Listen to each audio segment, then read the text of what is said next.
Ever wondered what it feels like to break your leg while chasing cheese down a hill? Then maybe cheese rolling is a sport for you.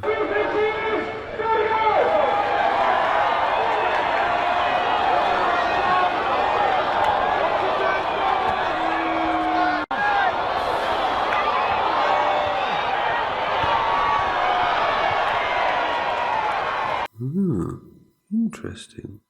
Hello guys, how's it going? You alright? Today we're going to be taking a look at one of the most insane sports on the planet, cheese rolling.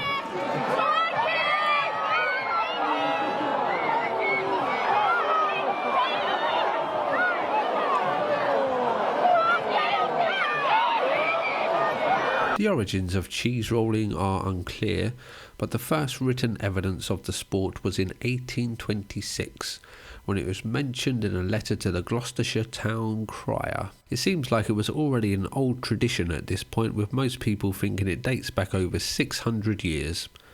The rules for cheese rolling are simple. Go to Cooper's Hill, stand on the top of the hill. When the cheese is rolled, you chase the cheese down the hill. Sounds easy, right? Well, this is Cooper's Hill, and the cheese moves at around 70 miles an hour, so this tends to happen.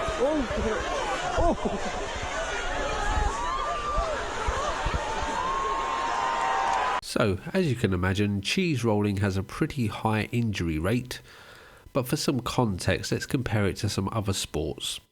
American football has an injury rate of 8.1 per 1,000 people. Lacrosse has 6.3 per 1,000 people, and volleyball has 4.3 per 1,000 people. Now, place your bets on what you think cheese rolling has. 333 injuries per 1,000 people. 333 injuries per 1,000 contestants. Again, the brutal sport of American football has an injury rate of 8.1 per 1,000 people, and cheese rolling has 333. Part of the reason for the sport having so many injuries may be due to the fact that most of the contestants get pissed out of their brains before running down the hill.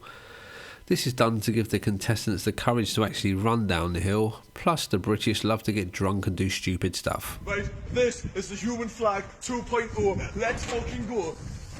But it's just not running down the hill that's the problem, also just standing at the top of a large hill in stormy old England is a dangerous undertaking, with 8 people being zapped by lightning in 1982.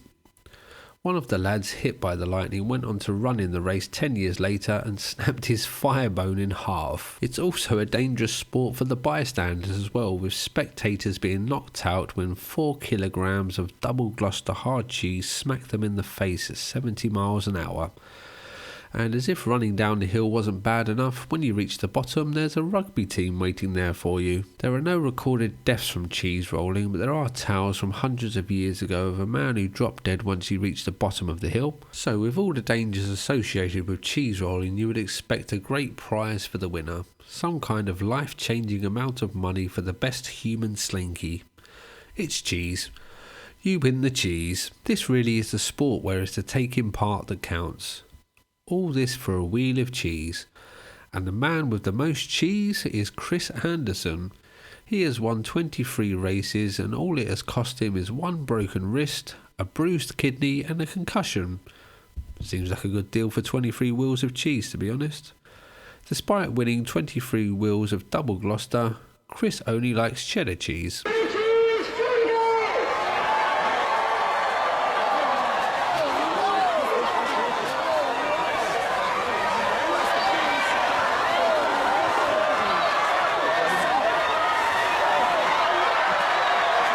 Thanks for watching this video. Check out this one as I'm sure it will change your life. Maybe. And bye bye.